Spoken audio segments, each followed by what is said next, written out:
Magandang umaga sa Zamboanga Peninsula, maayong buntag Pagadian City ug sa tibuok probinsya sa Zamboanga del Sur. Nandito na naman tayo para sa isang makabuluhan na diskusyon dito lang sa Kapihan sa Rio 9. Hatid ng Philippine Information Agency, Region 9. Ang programang ito ay isang plataporma para sa mga ahensya ng gobyerno upang ilahad ang kanilang mga programa at serbisyo sa taong bayan. Sa ating episode ngayong araw, makakasama natin ang Department of Agriculture o DA. Ating pag-uusapan ang kasalukuyang estado ng ating agrikultura at fishery sector dito sa Zamboanga Peninsula. Pero bago po iyan, inaanyayahan namin ang lahat na tumutok sa ating live stream sa PIA Western Mindanao. Cross-posted sa mga Facebook pages ng Pagadian at Zamboanga del Sur Media. Nakahook up din po tayo sa Radyo Pilipinas. Of course, we would like to acknowledge our online viewers and media partners mula sa iba't ibang panig ng rehiyon. Magandang umaga po sa inyong lahat. At this point, let us welcome our resource person, no other than the Assistant Regional Director of DA Regional Office 9, Ms. Melba Wee. Good morning, ma'am. Good morning. Magandang umaga po sa ating lahat at magandang umaga sa ating mga viewers. Happy New Year, everyone.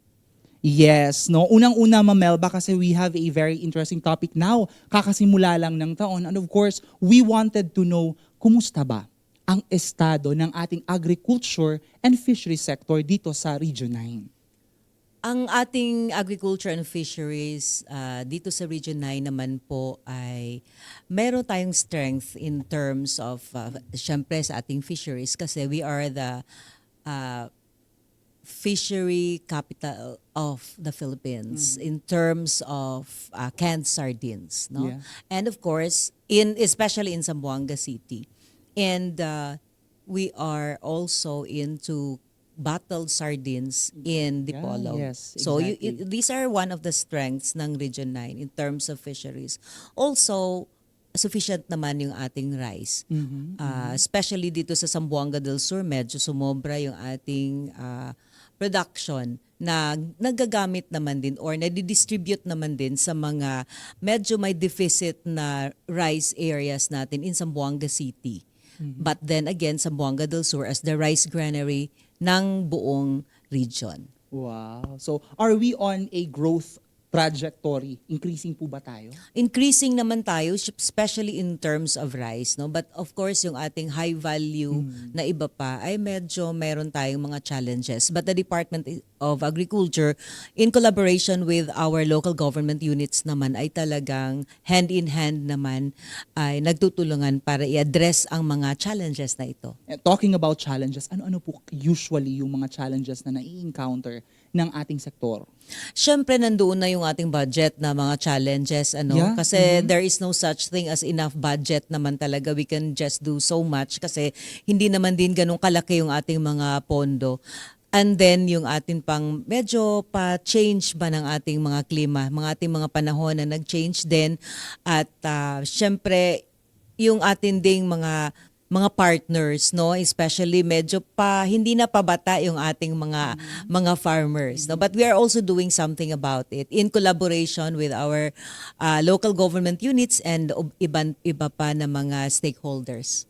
Ito, Ma'am Melba, one of the questions, ito na-gather namin no, out from our from the media partners kasi meron tayong hinihingi sa kanilang mga katanungan. Isa ito sa mga gusto nilang malaman, parang sort of overview ng agriculture sector natin scale in Zamboanga Peninsula and how does it reflect no sa ating identity dito sa Zampen and our overall contribution sa economy.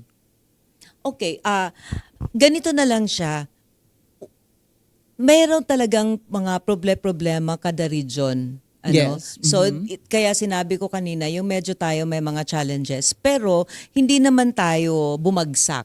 Oo. Medyo pataas din naman yung ating contribution. Kaya lang, siguro mas ma-okay pa siya kung siguro yung ating pondo ay medyo tatasaan din ng konti.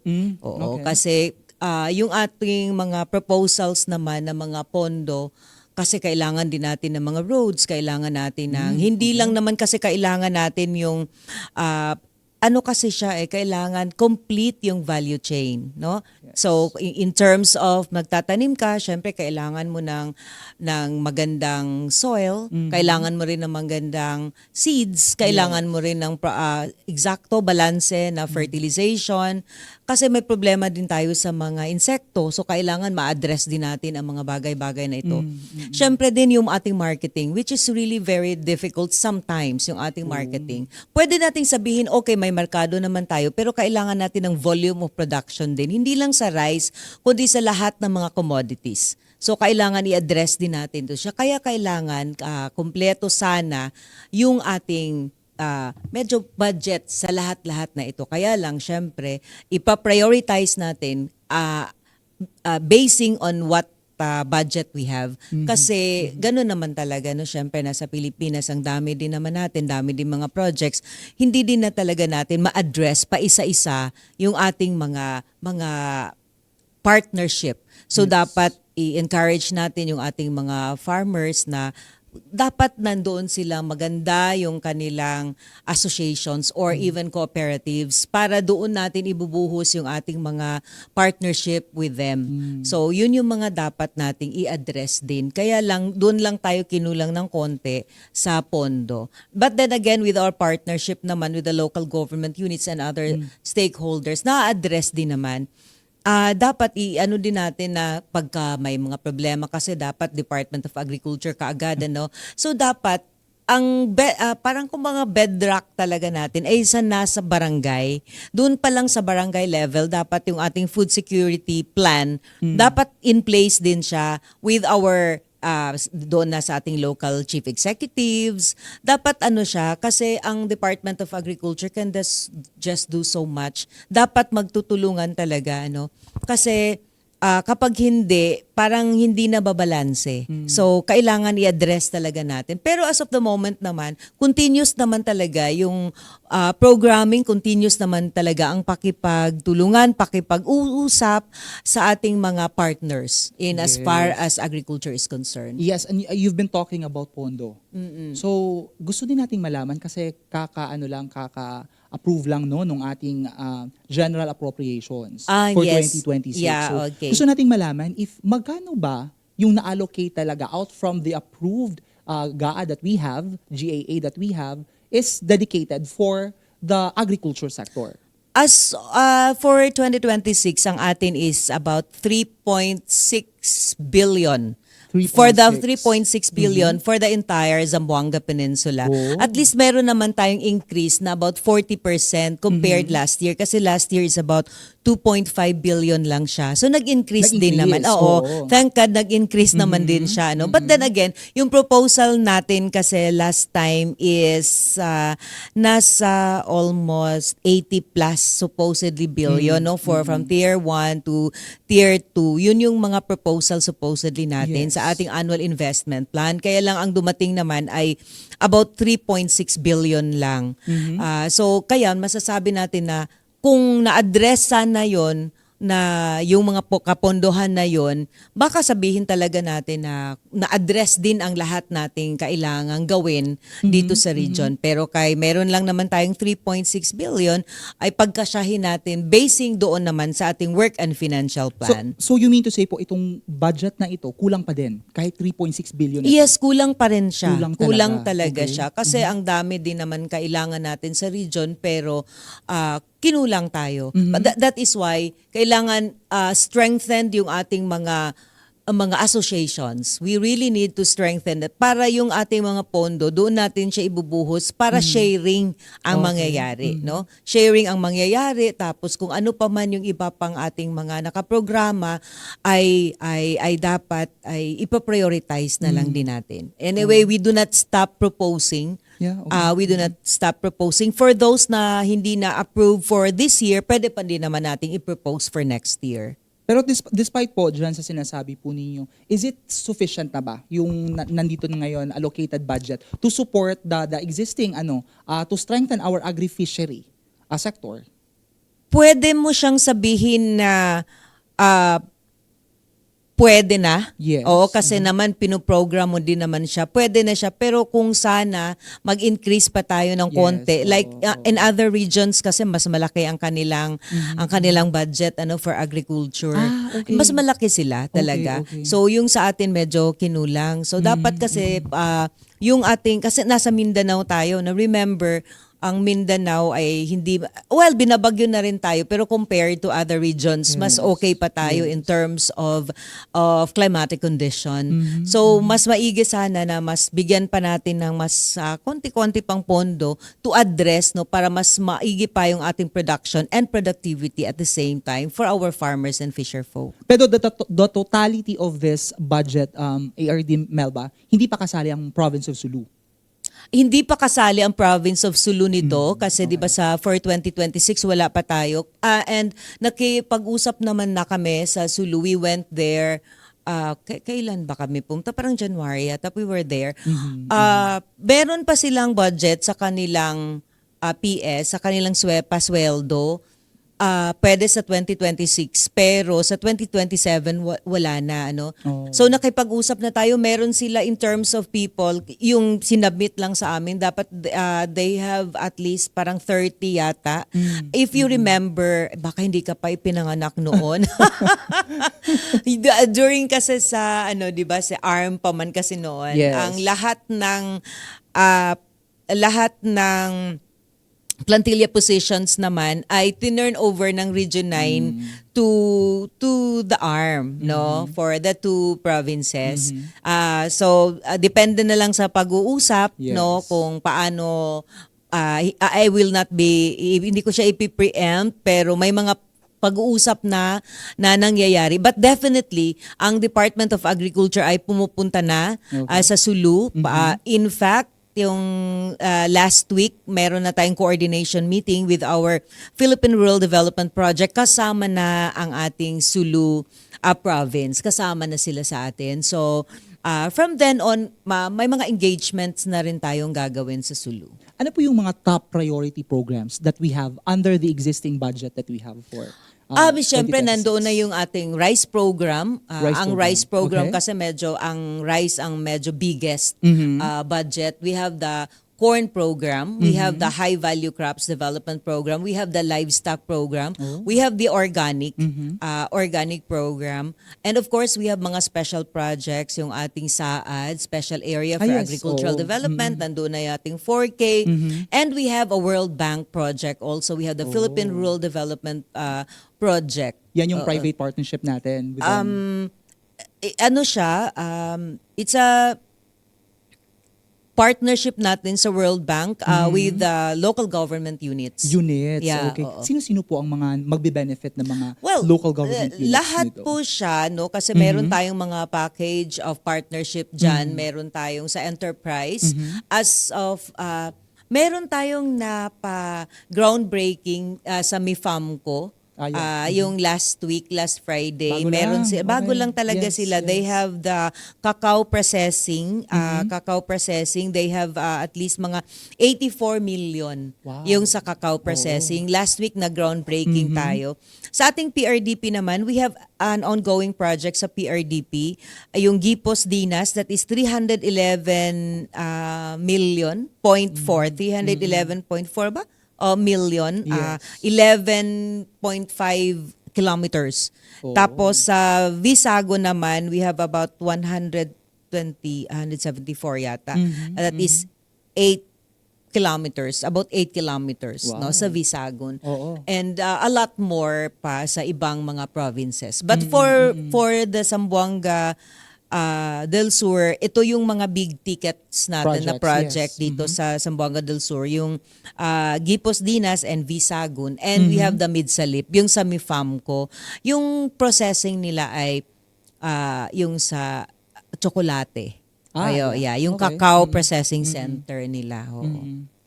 Karagdagan lang dun sa sa infrastructure ARD Melba, no. We know that farm to market roads budget was doubled nationally to 33 billion pesos. Yes, oo. So, ano-ano pa yung mga areas, especially yung mga hard to reach na mga areas natin na nakalinya ngayon sa ating mga FMRs, mga farm to market roads? Okay. For FMR natin sa Zamboanga del Sur, for District 1, we have about like 230 million. Ito yung 230 Okay. million. Tapos for District 2, naka-pipeline lang yung 140 million for areas. Meron ding mga budgets for Zamboanga Sibugay, Zamboanga del Norte, and Zamboanga City, including Basilan. Wow, oo. So, kasali din. Kasali din. Of Siyempre, course, kasali oo. din siya. Isabela City for Isabela Basilan na. City, Oo. yes. Oo. O kasi Isabela lang yung part ng Region 9 Yes, and oo. Sulu. Pero sa Sulu kasi hindi pa kasali dun sa budget natin eh. Hindi pa sila kasali, but they have their PRDP project as well. Oh, So sana ma-approve na, wala pang approval no sa NPCO, but meron silang project doon sa Omar. Hopefully ma-approve na sa anong tawag nito, yung mga requirements na kailangan nilang i-submit para ma-approve na rin. Kasama din yung farm to market roads. Kasama dun sa kasi Sulu. yung Yes. sa Sulu, ang PRDP kasi is not about FMR lang. Meron namang FMR with bridge, meron din naman siyang pwedeng potable water system. Yes. Pwede naman yung iba pang mga infra projects. As of the moment, pero naman ito ay sa kabuuhan no, that parang ang alam ko lang parang last week yata, meron pa tayong 8 billion pesos. But 8 billion ba? Yes, but that is for the entire country, no? So, syempre stringent din ang mga requirements ng PRDP. Dapat wala kasing gano'n na okay, for Zamboanga Peninsula, I'm going to give you this much. It's not like that. Depends on paano mo ipapackage yung iyong proposal na papasa doon sa requirements sa PRDP. So yung ating mga local government units, pag paspas naman yung kapag gagawa ng kanilang mga proposal at saka requirements with the PRDP requirements, ay mas mapabilis ang pag-approve nito. No? So marami siyang kailangang pagdadaanan, pero if you talk naman of mga 500 million project, 300 million, it really entails a lot of documentation. Totoo naman talaga. And talking about PRDP as one of the projects of DA, are we also planning to bring SAAD in Sulu? Ang SAAD, before yung phase 1 ng SAAD, Yes. kasali naman din ang Sulu. Okay, kasama talaga yes, sila. Okay. In fact, may mga project din tayo na nasusustain sa Sulu sa under the SAAD program. So definitely, kasali talaga sila. Hindi Oo. mapapag-iwanan si Hindi Sulu. talaga sila But, mapag-iiwanan. Oo, yung full-blown talaga natin na support for Sulu will come 2027. 2027. Oo, kasi yun Opo. yung nilagyan talaga natin ng mga budget sa pipeline. Kasi may Yes, existing pa oo. kasi May mga, silang... ano na tayo, yung mga proposal na tayo for that. Oo. For the FMRs, balikan ko lang, Miss Melbs, meron ba tayong priority province? Na-mention nyo kasi parang across the board eh. Lahat Yes. ng mga probinsya naman, meron talagang mga nakalinyang proyekto for farm-to-market roads. But are we prioritizing a certain province? Lahat sila priority. Lahat priority. Lahat talaga sila Walang priority. mauuna. Walang mauna. Lahat sila priority. Pero lang, syempre, depende kasi din, tawag nito, depende din naman sa proposal nila. Yes. No, kasi yung mga proposal kasi vina-validate. No, hindi okay. naman siya pwede na basta na lang siya dapat pag pinropose, meron tayong mga validation, Yes. hindi pa nasali yung mga rainforest, hindi pa kasama, wala bang mga problema sa mga ganito. So those are part of the requirements, no? Yung Yeah, safety nets din, hindi ba misplace, madi-displace itong mga tao. So these are mga requirements din na tinitingnan natin. So walang lahat priority. Walang mahuhuli. Yes, wala. Oo, depende sa na-mention nyo, depende sa proposal. So it's up to the activeness of the local government units to make a proposal to DA. Yes, magpo-propose din sila sa DA. Of course, kasi ito ay nasagaan naman din. Yeah, Prior to that, may mga pag-uusap na rin sa mga local government units prior to that, no? So, kaya meron na silang mga pondo for this particular project. Pero definitely, walang lahat priority. Oo, Yes. so walang dapat ikabahala. Wala. Yung mga local, lahat naman Yes. ay mabibigyan. Siyempre, Oo. example lang sa like Isabela, kasi maliit din lang naman kasi sila Yeah, yeah. compared to the provinces. So medyo maliit-liit lang din ang kanilang budget for that. Oh, okay. Proceed naman tayo kasi with the unpredictable weather condition that we have, may El Nino, La Nina threats, what specific climate smart technologies or insurance programs yung available dito sa ating rehiyon para sa ating mga farmers for 2026? Yes, we have naman kasi yung AMIA, yung Adaptation and Mitigation Initiatives ng in Agriculture. But then again, syempre, meron tayong mga buffer seeds, no? Yeah, Just in okay. case, meron tayong mga buffer seeds, mga water saving technologies, meron din tayong crop diversification. So tinitignan na din natin. So dapat kasi hindi lang puro ito lang yung itatanim mo. Dapat din na diversify mo. And supposedly kasi dapat pagka sa rice, dapat halos sabay-sabay tayong magtanim ng rice para syempre may mga pests and diseases. So para itong pests and diseases naman ay medyo nadidistribute. May ganun din. Nadidistribute sila so konti-konti lang. Pero kasi pag halimbawa, hindi tayo synchronous planting ang tawag natin dyan. Pag hindi kasi sabay-sabay, pagkatapos ng mag-harvest na ito at ikaw ay hindi pa nahuli ka, itong mga pests din dito at disease ay pupunta yun sa ibang farm. No? So dapat sabay-sabay para maganda yung ating production. Sino po yung mga kabalikat natin? Partnerships natin when it comes to ganito mga climate, anong tawag nito? Yes. Smart technologies. Yes, of course. Yung mga stakeholders natin with the attached agencies, Yes, syempre yung yes. Pag-asa palaging kasama Nandun. natin. Yan, Hindi, yung UST, oo. yun yung mga kasama natin. At NIA, syempre sa ating irrigation and everything. Yung mga agencies din, hindi lang attached agencies of the Department of Agriculture, but then these are also agencies na like the UST. Yeah, so mayroon tayong mga and of course very active din yung ating pa-training, yung ating Agricultural Training Institute are always there naman para sa mga training. Kaya lang syempre sinasabi natin kanina na hindi kasi tayo we cannot really give the trainings individually. Dapat kasi associations, no, organizations, no? Pero kailangan meron tayong letter of intent. Magle-letter of okay. intent tayo. Minsan kapag hindi siya walang napopondohan kasi ang pa-training kasi sa Agricultural Training Okay. Institute, no? So i-endorse din natin siya sa Agricultural Training Institute. So ganun 'yun. Oh. Is there a specific champion product, agri-product that we have in Zamboanga Peninsula na binibigyan nating tuon, especially dito sa mga climate natin? Oo, climate smart technology. Wala naman? Yes, syempre it's alam mo yung Na-mention mo kasi yung rice. Yeah, rice. Dapat kasi yung rice, tingnan mo ha. Ang mga Pinoy, kahit pinapakain mo pa nung kung ano-ano, kamote, saging, mga yes. staples, tanungin mo ang Pinoy. Like, okay, let's have lunch. Kumain ka na ba? Magsasabi yan, hindi. Pero busog na yun, ha?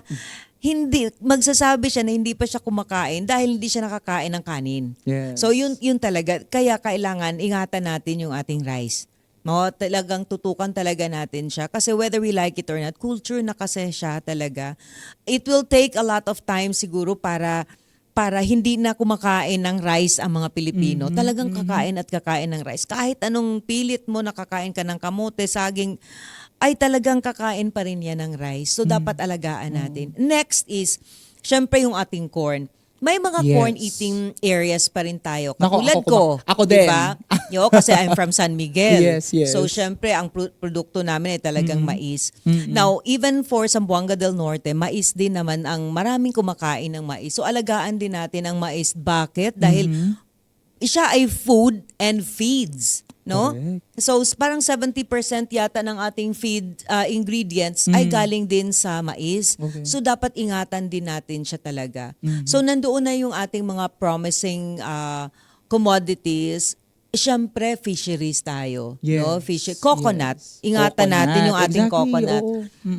And syempre sa fisheries kasi medyo mahaba-haba yung ating coastline, dapat pagtuunin din. It's a good thing na part natin yung Sulu. Marami talaga sila, no? They are nakikita ko talaga yung potential nila for fisheries. And even for coffee, nakikita ko na rin Oo. yan. Sa Zamboanga, of course for Del Norte, even for Zamboanga Del Sur, nakikita natin yung kakao. Yes, Diba? So oo. in fact, yung iReap, yung enterprise natin sa PRDP, ay talagang kakao yung kanilang identified na commodity talaga for Mifamco. So these are, and of course, meron din tayo meron din tayong bangus. Yes, okay. bangus. Bangus na? Yeah. Okay. Bangus, okay. Even for swine, okay. And sinabi ko naman yung, nakikita ko rin yung potential din ng cassava and mango. Oo. And syempre sa Zamboanga, Sibugay, nakikita ko rin yung kalamansi. Yeah, Of course, yeah, rubber. Kasi naman ang rubber natin ay kailangan natin yung rubber, no? At saka maraming nagtatanim ng rubber. So tutukan natin, and there's an agency for that, no? The Philippine Rubber Research Yes. Institute ay nandyan na rin naman. Okay. So marami pala tayong aabangan for this year, no? Now, let's go naman dun sa ating mga kabataan. How is DA encouraging the youth, yung ating mga kabataan sa Zamboanga Peninsula to go into farming, no, so that the sector remains alive for the next generation? We have a program sa Department of Agriculture. We call it, under sa agribusiness siya, we call it the Young Farmers Challenge. Young Farmers Young Challenge. Farmers Challenge. Okay. So nakikita na natin ngayon yung ating mga farmers, talagang it's a program. Meron talaga silang pitching, meron silang training how to make mga business proposals, business plans sa kanilang mga maliliit na mga negosyo.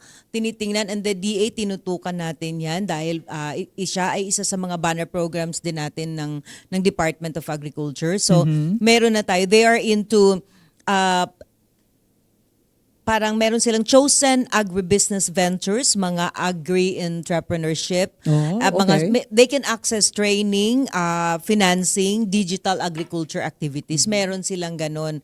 So very active din tayo. Even for lalo na Zamboanga del Sur, no? Very active yung ating Zamboanga del Sur sa Young Farmers Challenge. Nakikita na natin kasi alam mo, that is why mas ma-okay talaga pag digitalize na yung ating agriculture. Correct. Tapos talagang mechanized, no? Kasi ang isip kasi ng mga kabataan, syempre, I'm sorry sasabihin ko na lang, syempre, even I am a product of that, ba parang, ay nako, nakakapagod mag-farming. But if na-mechanize natin sila, like hindi ka na, of course, yung Carabao naman ay nandyan lang, pero pag nang-mechanize, let's say medyo malaki-laki ng area mo, pag kaya lang Carabao pa rin ang ginagamit mo, kaya ka napapagod, you could just do so much, no? Pero pag medyo mechanize ka na, meron ka ng pa-tractor, no? Meron ka ng pa-harvester, yung mga kabataan natin, hindi nila nakikita, it's more fun. Yes. Para sa kanila. Kaya nga sinasabi natin, no, kung sana lang medyo dinadagdagan ng konti ng mga kapondohan natin, baka ma-address pa natin much more. But meantime talaga, yung Department of Agriculture has a program for young farmers. And active sila. Active Yes. sila. Talagang tinitrain yung ating mga kabataan, no? Train. May mga pa-training talaga sila. Oo. Kasi na-observe kasi natin, parang before ito during my time, hindi ganun kalaki yung population ng mga estudyante, yung kabataan na gustong kumuha ng mga agricultural courses. So parang yung tanong, paano kaya natin sila, di ba? How can we invite more of them? Kasi knowing that Zamboanga del Sur has the moniker being the rice granary of the Philippines, no? So malaki yung produce nila ng bigas. Yung kakao ngayon is also booming. So nakikilala na din siya. So parang yun siya, paano kaya tong mga youth natin to go with us, no, in promoting para mas dumami yung kukuha ng agriculture courses para mas mag-boom pa siya. Parang sort of like that. Yung recent na passers ng ating agriculture board exam, yes, ay talagang we have 302 in the 302. entire peninsula. Wow. That includes Sulu province. So medyo marami na ang kumukuha ng agriculture. Courses. Kung Yes. Before kasi parang medyo natatakot na tayo because Yes, konti-konti oo, na lang ang oo. kumukuha ng agriculture. Pero yung ngayon marami na, and imagine for Zamboanga Peninsula we have 302 pastors. Ay, by the way, ipa-plug ko na ang ang atin pong oath taking sa Region 9 will be in Zamboanga City sa Palacio del Sur Okay. at 9 o'clock on Tuesday. In Zamboanga City.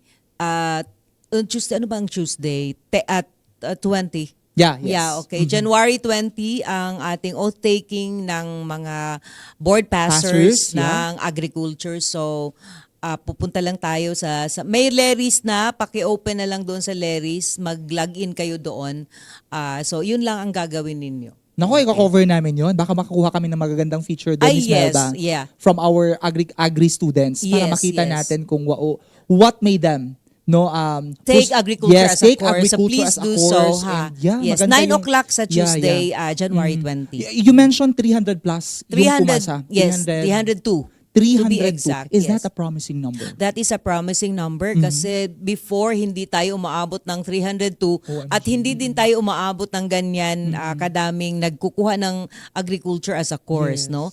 Kasi feeling nila. Pero ngayon nakikita na natin, it's also nice. Alam mo, medyo nag-okay din yung mga, we are allowing our young farmers to go din trips kahit within the Zamboanga Peninsula Yes. lang to look into the mga successful farms Yes, na nakikita nila. So it is enticing them, and at the same time na-encourage din sila na will go into farming, no?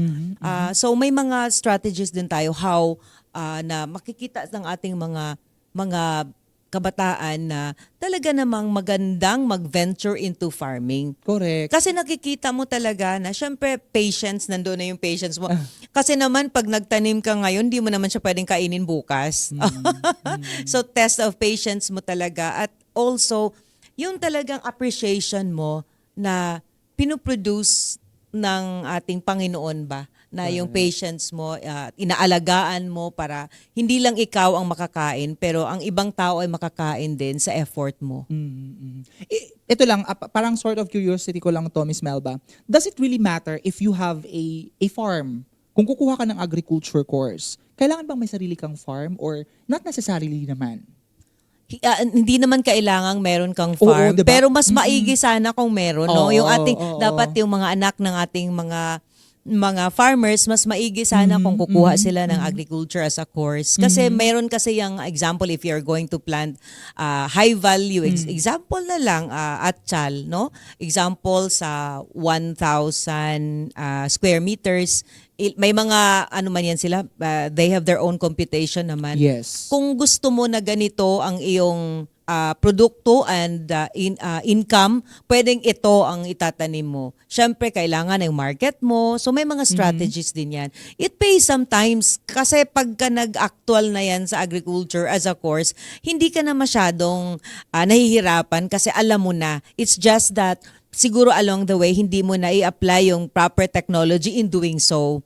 O, i-enhance na lang yung kaalaman mo kasi dati naman you are already helping your parents, no, in the farming operations. Kulang lang ng konti, na-enhance yon. At saka pag ikaw ay agriculturist, talagang mas nandoon yung mga technology na mas kailangan gawin. No? Hindi kailangan malaki yung mga area mo, pero kailangan lang ipataas lang yung production at so, syempre productivity. Ang mga farmers kasi hindi lahat ng farmers ay into selling. Okay. Meron talaga production lang. Pero sa ngayon kasi meron na production at they are also marketing. Oo, yun yung mas maganda. So we're really encouraging that. Meron din tayong ating farmers clustering and consolidation, that is the F2C2 also, tinitignan natin. Kaya meron tayong mga programs para dyan, para naka-cluster. Para pag naka-cluster ka, buo, marami yung volume of production, pwede kang mag-demand ng iyong price for your products. Pero sa agriculture naman, Miss Melba, is it competitive? Yung kita mo naman, no, to entice more na kumuha ng agriculture course as compared to other courses. If you go to agriculture, will you be earning more pag naging farmer ka nitong specific champion products, let's say cacao? Yes. Kakayanin naman, let's say mango. Yes din. Yes. Yes sa lahat. Pero syempre dapat klaro yung saan ang pupuntahan mo. Yung linya. Oo. Saan- Dapat, oo. oo. Klaro yun. At saka, mas maganda yung medyo nag-diversify ka naman, no? Hindi kay isa lang yung commodity. Kasi minsan, pag isa lang yung commodity mo, pagka binagyo tayo, so wala kang fallback. Dapat meron, kung meron kang coconut, dapat meron kang nagtatanim ka under coconut. And there is a symbiotic relationship din dyan. Dahil ang coconut, minsan no, not minsan, all the time, mas marami ang bunga ng coconut kapag nagtatanim ka under. Dahil nagagamit din niya Intercropping. intercropping. Kasi nagagamit niya yung mga fertilizer na ginagamit mo, nagagamit din sa coconut, no? So, mayroon silang relationship. So, mas maigi. Kaya lang, syempre, we need to assist also our farmers. Kasi, sa totoo lang, these are yung mga, kailangan meron kang patubig, no? Yes. So, kahit na, kahit na sa garden mo, kailangan mo talaga ang patubig. Kasi, di ba, soil, patubig, sunshine. So, balance fertilization, kailangan mo yan. Kaya meron tayong mga ginagawa sa ating organic agriculture program, meron tayo, especially sa ating mga gardens, no, para hindi tayo masyadong napopwersa sa pagbibili ng mga mamahaling mga pesticides or pesticides, insecticides, at saka mga abono.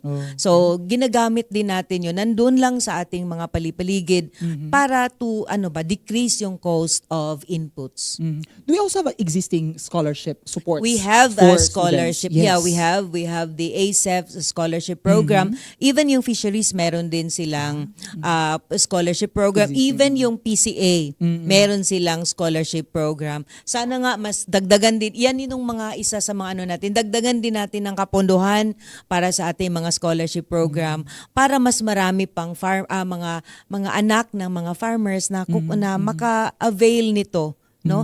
Para syempre iba na rin kasi syempre may stipend ka, Yes, may oo. thesis support ka, may book allowance ka, may laptop allowance ka, yung mga ganun ba? Siguro sa ating mga nanonood ngayon, sa ating mga online viewers, for those who are interested dito sa mga scholarship ng DA, no, for agriculture and for the fishery, you can visit their website. Nandun ata yan. Ang lahat. Yeah. scholarships na ito kasi ay under na sa CHED. Sa CHED Nasa na. CHED na Okay, siya. okay. Oo. So, doon tayo magla-log-in. May doon sa kanilang webpage yata. So, doon tayo magla-log-in. They are going to announce naman pag ready na. So, If nagla-log-in. they are already accepting. Yes, they are accepting. The same Doon- with fishery. I'm not so sure sa fisheries kung sa BFAR ba direkto, pero for ASEF and PCA, doon ka mag-log-in sa webpage or page ng CHED. A website Yeah, and page. oo. How much actually is the stipend po?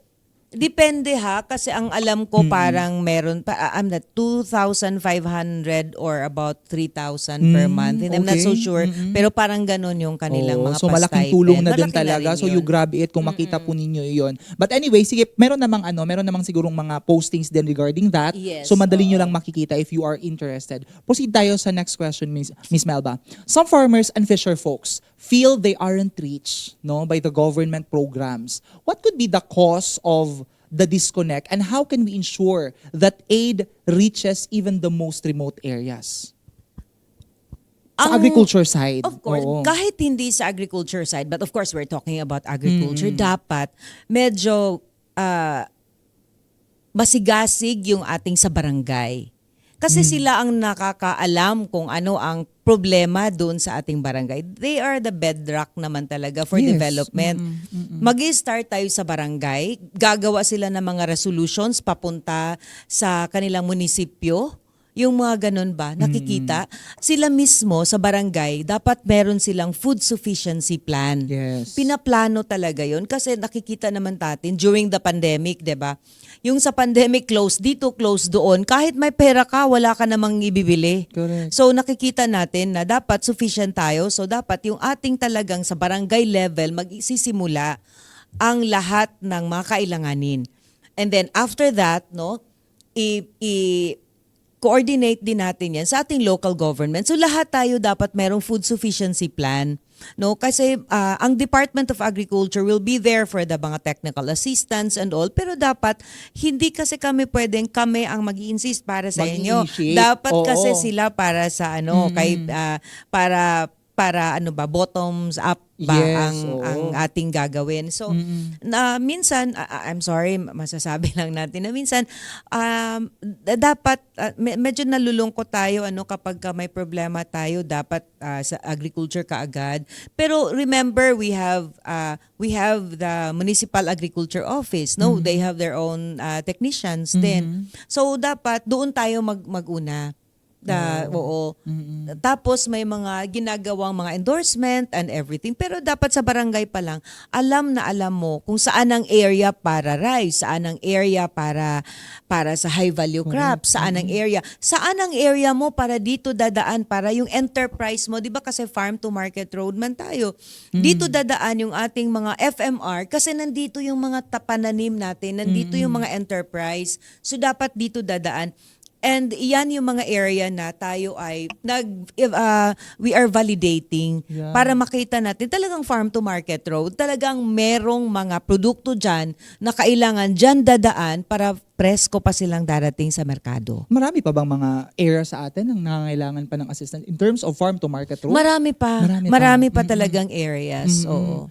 You mean to say, yung sinasabi po ninyo, malaki ata yung part talaga ng collaboration. Yes. Especially the initiation of the local government unit. Alam talaga nila kung saan yung mga barangays na nangangailangan ng support in terms of agricultural needs. No, yung farm to market road. Kasi kung yun nga sinasabi po ninyo, kung wala namang report na ito pala nangangailangan ng irrigation tong areang to, nangangailangan pala ng farm to market road tong areang ito, so hindi din malalaman ng DA. No? Because the DA can only do us so much.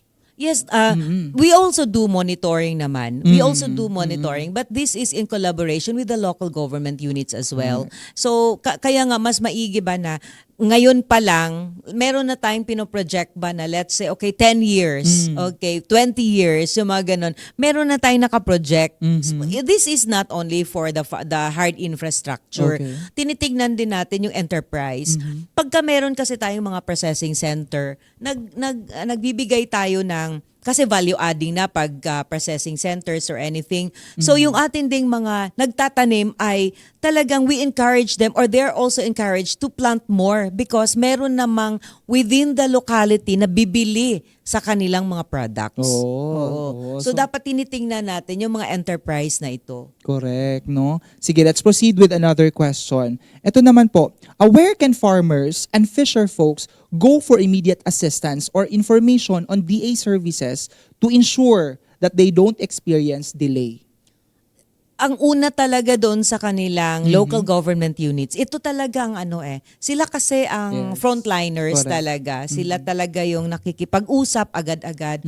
Kasi pagka diniretso naman sa Department of Agriculture, syempre sinasabihan din namin na dadaan sila sa kanilang local government units. Remember, with the devolution naman, ang Department of Agriculture naki-coordinate sa ating mga local government units. So it is Totoo. better na doon sila pumupunta talaga sa kanilang local government first. Oo. Okay, so But don't worry kasi the Department of Agriculture naman ay nandoon lang talaga pero mas maigi kasi pag in collaboration with the local government units. Why? Dahil kapag halimbawa ito kailangan nila. So yung partnership na yun, ito ay TOCA ng LGU, ito ay sa Department of Agriculture, ito naman sa farmer side. So mas maganda yung ganun ka harmonized yung ating pag-uusap sa mga proyekto para mas mas feeling ko yun talaga ang mas maigi na gagawin. Oo, hindi lang sa budget yung counterparting, no? Hindi lang. Sa effort din. Effort din. Yes, Oo, so kailangan effort nandun din yung puso talaga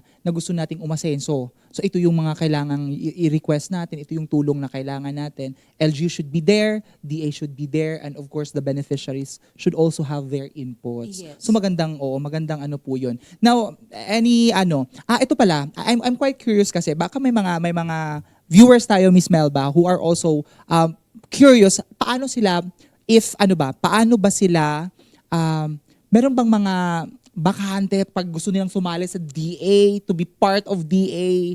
Kasi nga yun, baka... You mean employment? Yes, employment dun sa DA. Baka meron Open kayong... naman, no? May, at least ang civil service kasi we are, yung mga vacancies naman, we are announcing vacancies, tapos ina-announce namin also sa aming page. At so, at saka talagang binibigyan namin naman talaga as a process ay sa civil service, alam nila, nagpo-post din sila, pinopost din ng Department of Agriculture.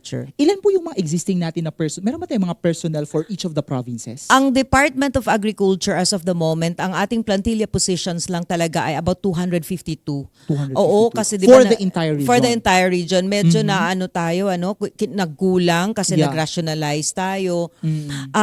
Wala na tayong, ang ating meron lang tao sa probinsya ay ang ating lang coordinators, no? Ang APCO lang ang ating nandyan. So, yung iba, nag-deploy lang tayo ng konti para to address yung mga needs sa ating mga provinces. Kasi meron naman kasi silang mga municipal agriculturist or Totoo. provincial agriculture office, city veterinarian office, and provincial veterinary office. Doon talaga sila. Kami coordinating office lang kami Coordinating office per lang. province. Oo. So, not necessarily naman na dapat maraming tao din kasi meron Yes. namang existing. Meron, Oh, yeah. among all the provinces, sino po yung pinaka-active ng mga agricultural office? Lahat naman sila Active. active. Yes. Lahat naman. Lahat sila active, kaya lang meron na kukonti lang, no? Okay. So merong konti lang, merong sakto lang, merong ganun. Pero lahat sila active naman because ang Department of Agriculture ay meron talaga silang yung ating agriculture extension workers, meron tayong parang coordination with them. So lahat ng mga ginagawa ng department ay talagang in collaboration with the local government units. Kung ano man papasok kami sa area, sumusulat talaga kami. Kung sa governor, sa ating mga representatives, house representatives, nagsusulat tayo. Kung ano man ang marireceive nila, whether hard infra or mga machines, sinusulatan din natin ang ating governor at sa yung recipient mismo, pero sumusulat din tayo sa ating mga representatives. Ganon yung ating coordination para maalam nila na ang tayo sa department ay nakipag-coordinate talaga tayo sa kanila para successful yung ating mga programs and projects in the area. Before I go to the last question, I want to know... Last na ba? Last Ang na ba? sandali lang. Before I go to the last question, kamusta po ba yung Kadiwa program natin? Okay. Kasama naman si DA dito, di ba? Yes, of course. Ang Kadiwa program talagang okay siya na project. Actually nga, meron na tayong Kadiwa sa barangay, meron na tayo. Lahat-lahat meron. And very active ang Zamboanga del Sur for ating Kadiwa. Merong, di bale, nasa page naman namin, pinupost siya. At saka even the municipalities, meron na din silang kanilang mga Kadiwa. Oo, so pwede na din ang ating mga farmers magbebenta doon sa Kadiwa. Direkta yon, direkta. The same thing pa din naman. Yung mga may scheduling pa din for the Kadiwa program. Merong Oo. schedules. Oo. And it's handled by the provincial government. Merong provincial government-led, City, merong city-led, okay. merong municipality-led, merong ganun. Pero syempre nandyan ang Department of Agriculture. Okay. So sige po, para po sa inyong call to action siguro sa mga nanonood sa atin or yung message natin para sa mga farmers natin. Go ahead po, Ma'am Melba. Okay, ang Department of Agriculture po ay para sa lahat. Siyempre, especially sa ating farmers and fisher folk, sa ating pong mga stakeholders din. Magtulungan po tayong lahat and siyempre ang ating mga farmers and fisher folks. Ang Department of Agriculture po ay laging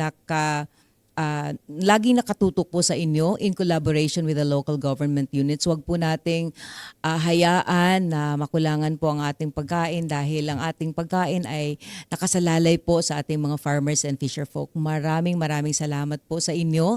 Maraming salamat sa inyong kabutihan at talagang hard work para ay ang lahat ng ito ay para po sa hindi lang within your municipality but this is for the entire country. Maraming salamat po.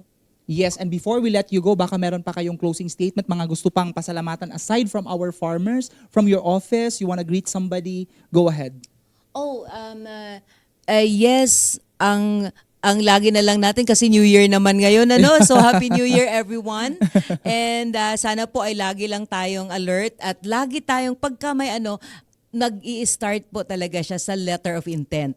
Kung ano man ang kailangan natin ay magsusulat po. Hindi po kailangang Englishin yung mga letter of intent. Pwede pong Bisaya, pwede pong ibang lengguwahe po, pwede meron naman tayong pwedeng mag-translate sa kanila. So pwede po letter of intent, tapos merong noted by our municipal agriculturist, tapos i-endorse po siya sa atin. So ganun lang po ang unang-una nating gagawin.